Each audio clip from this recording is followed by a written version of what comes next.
Buenas noches a todos, bienvenidos a nuestra sesión habitual en la Logia Blavatsky. Continuamos con el libro La clave de la teosofía. Vamos por el capítulo 10, Naturaleza de nuestro principio pensante, en el subtítulo Naturaleza compleja de Manas, correspondiente a la página 107 del PDF. Adelante, Enrique. Gracias. Muchas gracias, Caro. Bienvenidos todos a esta nueva sesión del estudio de la clave de la teosofía. Vamos a iniciar con estas palabras del maestro KH dedicadas al señor Sinet en función de la utilización de la mente cuando él estaba escribiendo. Recordemos que el señor Sinet escribía y dice: es sobre la serena y plácida superficie de la mente tranquila que las visiones recogidas de lo invisible encuentran una representación en el mundo visible.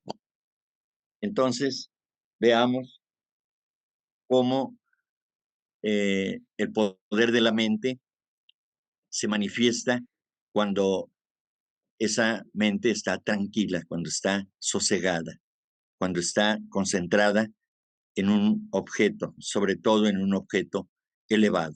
Eh, Voy a leer la pregunta y la respuesta anterior para entrar en contexto, porque hay hermanos que por primera vez se integran a estas sesiones. Y entonces dice la pregunta: ¿quisierais decirme algo sobre la naturaleza de Manas y la relación de las escandas del hombre físico con aquel? Y la respuesta es: esa naturaleza misteriosa proteica, fuera de todo alcance, casi confusa en sus correlaciones con los demás principios, es muy difícil de comprender y más aún de explicar. Manas es un principio, es decir, la mente. Manas es la mente. Y sin embargo, es una entidad e individualidad o ego. Esto es en función de que nosotros somos esas mentes y que una vez de que nos convertimos en ese ser pensador, somos una individualidad. Es un Dios y sin embargo está condenado a un ciclo indeterminable de encarnaciones, de cada una de las cuales es tenido por responsable y por cada una de las cuales tiene que sufrir. Es decir, esencialmente somos dioses. El mismo Cristo lo dijo: sois dioses y lo habéis olvidado. Todo esto parece tan contradictorio como enigmático. Sin embargo, existen centenares de personas, hasta en la misma Europa, que comprenden todo esto perfectamente, porque conciben el ego no solo en su integridad, sino en sus múltiples aspectos. En fin, para explicarme de una manera comprensible, he de empezar por el principio, dándoos en pocas líneas la genealogía de ese ego. Entonces, continuamos con la siguiente pregunta, que dice: decid, y la respuesta es: tratad de imaginaros un espíritu, un ser celestial, llamémoslo como queramos, divino en su naturaleza esencial, pero no bastante puro para ser uno con el todo, y teniendo para conseguirlo que purificar su naturaleza hasta lograr este objeto. Recordemos que en la sesión anterior hablamos de que nosotros somos el resultado de la participación de los Pitris Agnishvatas, es decir, como mentes que estamos evolucionando, fueron los Agnishvata, los Pitris Agnishvata, los Pitris de solares, se les denomina. Ellos fueron los que proporcionaron a la forma humana, se puede decir, al animal humano, a la forma humana le proporcionaron la mente. Entonces, ellos a su vez son hijos de la mente universal también, y ellos son los que nos proporcionaron la mente a nosotros. Entonces, en ese sentido, somos seres derivados de el todo, porque la mente universal también forma parte de ese todo. Entonces, para poder nosotros eh, poder reconocer en toda su magnitud, de forma total, esa magnificencia, esa unidad del todo en el todo o de todo en el todo, necesitamos precisamente evolucionar a través de las experiencias que vamos viviendo en este plano, y el objetivo es purificar esa naturaleza que hoy está contaminada por los deseos y por la parte inferior de esa mente superior que está en contacto con los objetos del deseo a través de el principio de los deseos, de kama. Bien, solo puede alcanzarlo pasando individual y personalmente, es decir, espiritual y físicamente, por toda experiencia y sensación existente en el universo diferenciado. Esto corresponde a lo que ya expliqué.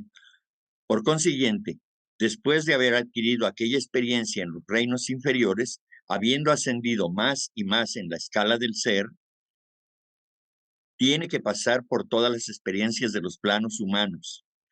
En su esencia misma es el pensamiento. Por lo tanto, en su pluralidad toma el nombre de Manasa Putra, es decir, los hijos de la mente universal.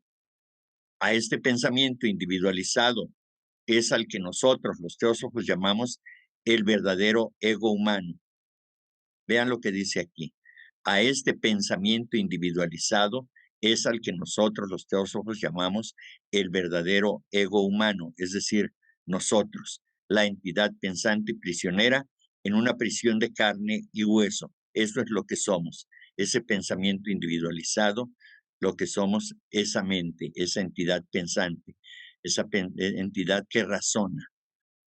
Es seguramente una entidad espiritual, sí, porque deriva de algo eh, eh, muy elevado. En este caso, nuestro Dios interno, que es, o nuestro ser interno, que es Atma, la mónada.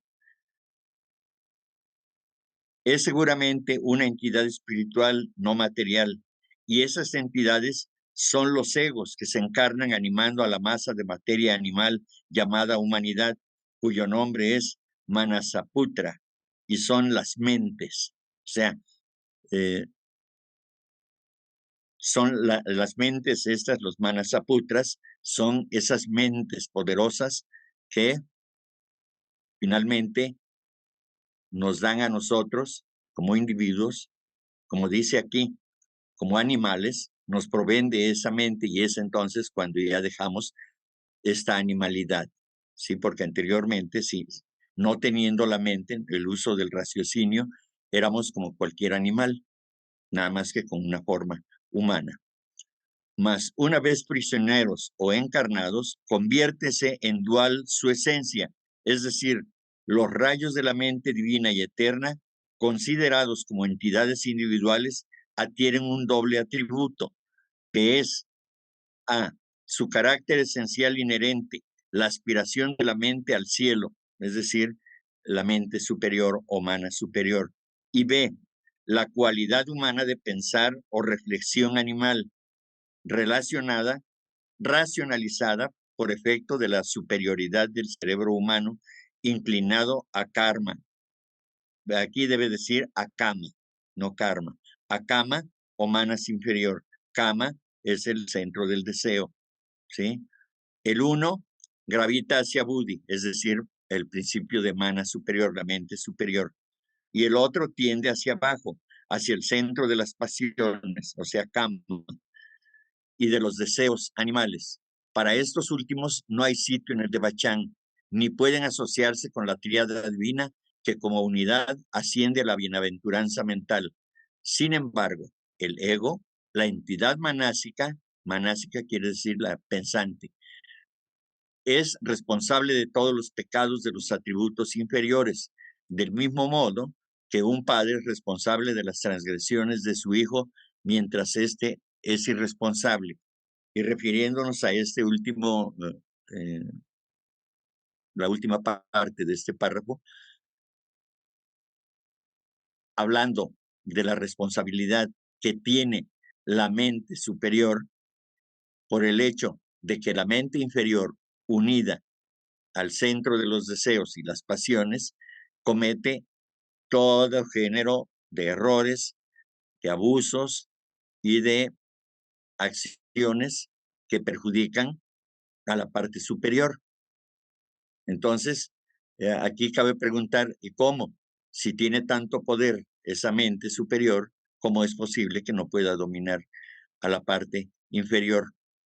Lo que pasa en este caso es de que la mente superior eh, requiere de estas experiencias porque no conoce estos planos, no los conoce.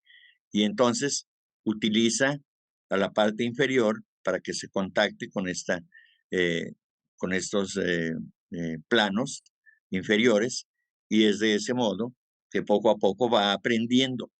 Es decir, vamos aprendiendo como esas mentes que estamos en evolución. Por lo tanto, eh, eh, en la medida que vamos avanzando en nuestra evolución, nos vamos haciendo cada vez más conscientes. Desde luego, nunca dejamos de ser responsables de lo que el cuerpo físico, con todas sus emociones y sus pensamientos materialistas o egoístas o bajos, como quieran llamarles, llenos de pasión, es como va aprendiendo esta alma humana, que es la mente superior. Entonces, a través del sufrimiento es como se va conformando el destino de, esta, de este ser, de esta mente superior, que finalmente se irá liberando a través de millones de años y de muchas encarnaciones, a través del ciclo evolutivo que le corresponde, y diría que nos corresponde como seres pensantes. ¿Es acaso el hijo la personalidad? Sí. Por lo tanto, cuando se declara que la personalidad muere con el cuerpo, no queda dicho todo. El cuerpo, que solo era el símbolo objetivo del señor A o de la señora B, se extinguen con todos sus escandas materiales, que son las expresiones visibles de la misma. Pero todo aquello que durante la vida constituyó el núcleo espiritual de experiencias, las aspiraciones más nobles, las afecciones inmortales y la naturaleza altruista del señor A o de la señora B, se adhiere durante el periodo de Bachánico al ego, identificado con la parte espiritual de aquella entidad terrestre que ha desaparecido de nuestra vista. Tan imbuido está el actor del papel que acaba de presentar, que sueña con él durante la noche de bachánica entera, y esa visión dura hasta que para él suena la hora de volver al escenario de la vida a desempeñar otro papel. Bien, entonces, cuando la personalidad, es decir, el cuerpo y los deseos, eh, al desencarnar, el ser superior, entonces todos esos deseos pasionales, el cuerpo físico y todos sus deseos eh, que son materiales o materialistas, como la vanidad, el orgullo, los celos, eh, el egoísmo, todas estas cosas se quedan en el plano de las emociones, y el cuerpo físico, obviamente, que se queda aquí en la tierra, como todos sabemos, ¿sí? Entonces, en cada plano se queda la parte correspondiente de ese todo septenario que es el hombre completo, y entonces eh, solamente las expresiones visibles de el, el- todo aquello elevado que pudo recopilar o que pudo expresar durante su vida en este plano, es lo único que se va a llevar a, al plano de Bachánico, ¿sí? En ese estado de conciencia. Entonces, eh, Esto es lo que es importante aclarar, que solamente los pensamientos,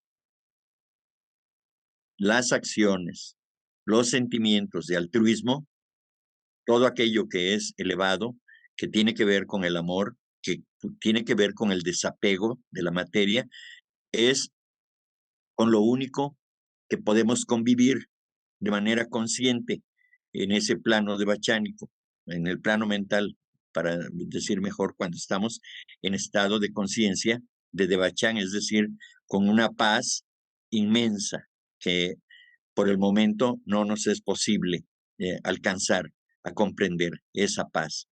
Es la paz absoluta para nosotros, que sin embargo todavía es algo ilusorio, pero comparado con lo que vivimos aquí, en este valle de lágrimas que está lleno de sufrimiento, es verdaderamente una paz inalcanzable para nosotros y valorada desde luego de manera muy importante por el ser que sigue vivo y que somos nosotros mismos en el plano mental, viviendo completamente conscientes de ese, se dice, de ese sueño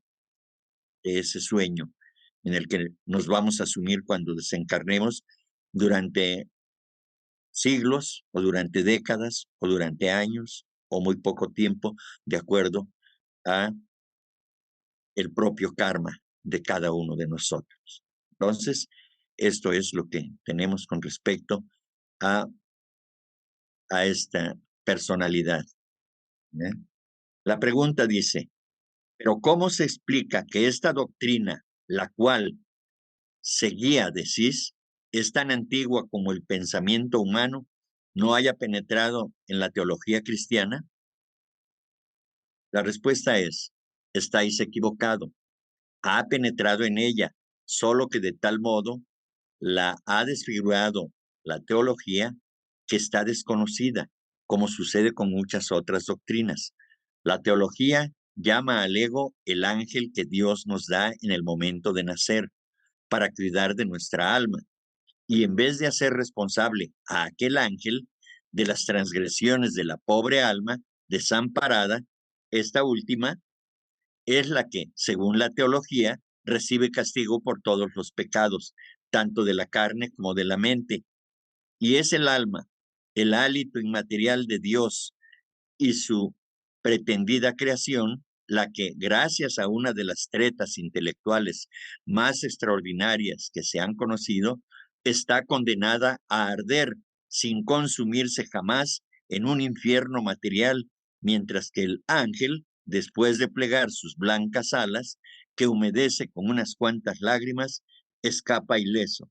Sí, tales son nuestros espíritus defensores, los mensajeros de paz enviados según nos dice el obispo Manch, para hacer el bien a los herederos de la salvación, sufrir por nosotros cuando pecamos y regocijarse cuando nos arrepentimos. Resulta, sin embargo, evidente que si pidiésemos a todos los obispos del mundo entero una definición clara y terminante acerca de lo que entienden por alma y sus funciones, serían tan incapaces de hacerlo como de demostrarnos la mínima sombra de lógica en la creencia ortodoxa. Vean, el, el hecho eh, de que se nos dice que Dios nos manda al mundo a algunos a sufrir y a otros a gozar, y cuando se pregunta, ¿y por qué a unos nos manda a sufrir? Entonces la respuesta es muy sencilla. Es que aquellos que sufren los acoge a su diestra y entonces gozan de su presencia para siempre, en la eternidad, ¿sí?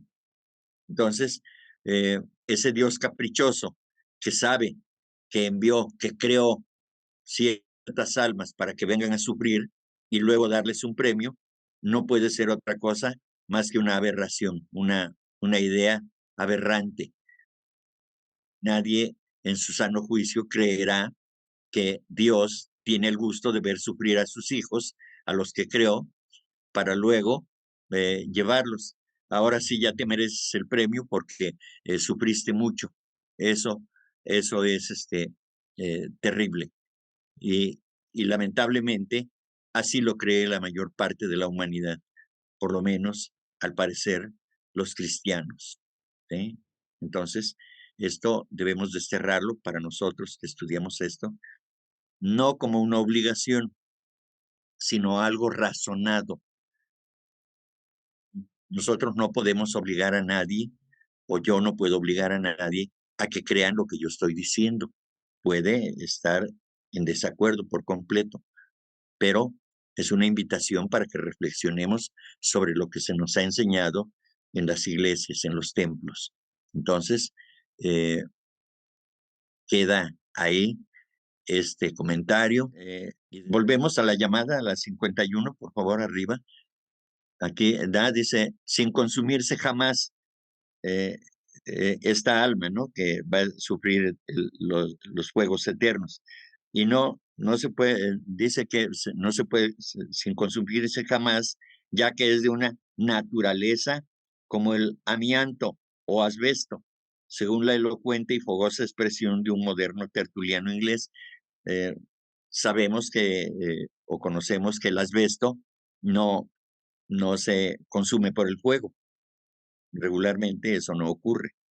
Bien, entonces, este, igualmente, nuestra alma también es de esa naturaleza, según esta expresión, ¿no?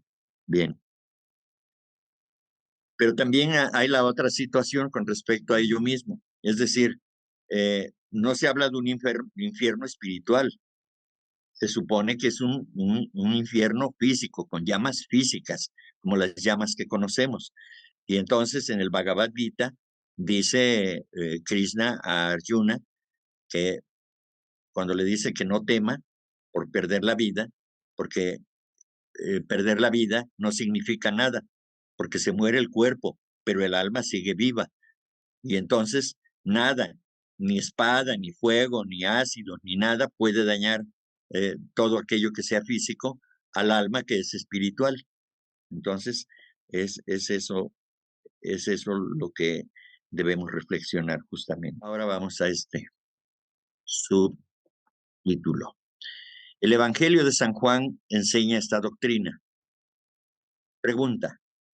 Los partidarios de esta creencia podrían contestar a eso que aun cuando el dogma ortodoxo amenaza con un infierno demasiado realista al pecador impenitente y al materialista, por otra parte le concede la posibilidad de arrepentirse hasta el último momento. Además, no enseña el aniquilamiento o pérdida de la personalidad que viene a ser lo mismo. La respuesta es, si la iglesia no enseña nada de esto, Jesús en cambio lo enseña y para los que consideran a Cristo como superior al cristianismo, es algo. Entonces continuamos.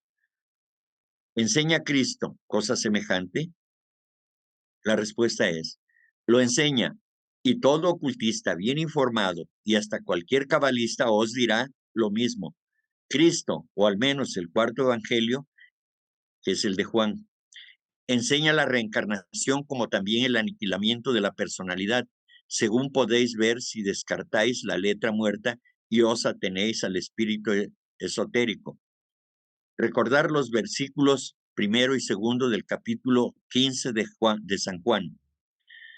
¿De qué trata la parábola sino de la tríada superior en el hombre? Atma es el labrador, el ego espiritual o buddhi, la viña, mientras que el alma, animal y vital, la personalidad, es la rama. Dice, yo soy la verdadera vid, ¿eh? Y mi padre, el labrador. Cada sarmiento que en mí no da fruto, lo arranca. Así como no puede el sarmiento dar fruto por sí solo, sino manteniéndose en la cepa, tampoco vosotros lo podéis dar como no viváis en mí. Yo soy la cepa, vosotros sois los sarmientos. Si un hombre no vive en mí, es desechado como un sarmiento y se seca. luego se los recoge y se los echa al fuego y se queman. Nosotros lo explicamos del modo siguiente: no creyendo en los fuegos del infierno que descubre la teología en la amenaza dirigida a los sarmientos, decimos que el labrador significa Atma, el símbolo del principio impersonal infinito, mientras que la vid representa el alma espiritual, Cristos, y cada sarmiento una nueva encarnación. Entonces, la llamada número 52 dice: durante los misterios, el hierofante, o sea, el iniciador, era el padre que plantaba la viña, es decir, el, el que creó a la humanidad, ¿no? Y luego dice, el revelador del pleroma siempre era llamado padre. Entonces, la Biblia está llena de simbolismos, desde el Antiguo Testamento hasta las enseñanzas de Cristo, de Pablo y de todos los apóstoles. Hay siempre una enseñanza, pero no hay que tomarlo a la letra muerta. Hay que buscar siempre eh, algo más. El propio Juan en una parte de su evangelio dice, escudriñad en las escrituras, es decir, hay que buscar, no hay que quedarse con la letra muerta, ¿sí? Entonces, en este sentido, eh, repito lo que ya dije, eh, y hay que darle un nuevo sentido, ¿no? En este caso, no es que las almas se quemen en los infiernos, es que se queman en su propia esencia las almas por todos los errores que comete. Entonces, cuando se está en cama loca, es ahí cuando eh, los deseos eh, que tienen relación, ya sea con la sensualidad o la sexualidad, mejor dicho, o con la práctica de algún vicio que le haya aquejado o que haya disfrutado durante su vida en la tierra. Entonces, cuando ya no tenemos ese cuerpo, como seguimos vivos, entonces, como se dijo anteriormente, todo eso queda en cada uno de los planos correspondientes, y en este cama loca, en ese estado de conciencia, utilizando la mente inferior, generamos esas ideas y entonces volvemos a revivir aquello que amamos, aquello que practicamos. Pero como ya no tenemos cuerpo, entonces solamente se queda en una manifestación de energía muy potente. Y entonces, si es por sufrimiento, entonces los sufrimientos se centuplican, se multiplican y las sensaciones son más terribles del dolor, del sufrimiento, de los celos, del dolor, todo eso. Pero si también eh, las cosas que nos fueron placenteras las revivimos, aunque sean de una condición baja, en ese momento, cuando vemos que repetimos una y otra vez, pero solamente en forma mental, en forma de pensamientos, que se llega el momento en que esa energía se agota, porque no tiene sentido seguir repitiendo lo mismo eternamente. Es como cuando nos dan a comer el mismo guisado, la misma comida, todos los días, durante mucho tiempo, sin que haya necesidad, llega el momento en que nos aburre y ya aborrecemos eso. A manera de ejemplo, sucede lo mismo con estos deseos, esa energía se va agotando y entonces es cuando finalmente el alma humana, la mente superior, se desapega de esta condición y continúa su viaje hacia el estado de conciencia de Bachán. ¿En qué pruebas os apoyéis para sostener una interpretación tan arbitraria? La respuesta es, el simbolismo universal es una garantía de su exactitud y de que no es arbitraria. Hermas dice hablando de Dios, no sé si sea Hermes, que plantó el viñedo, es decir, que creó a la humanidad. Vemos en la Cábala que el anciano de los ancianos o la larga faz planta una viña, representando esta la humanidad, y una cepa o vid, que significa la vida. El anciano de los ancianos, en este caso, eh, creo entender que se refiere a el logos solar, al logos espiritual, desde luego, el, la energía o el gran ser que está detrás del sol físico que conocemos. Y, o la larga faz quizás se refiera a, a una eternidad, ¿sí? En este caso. Entonces ese es el logos, el que planta la viña, es decir, a la humanidad, en este caso, en este plano, en este planeta. Y una cepa o vid, que significa la vida.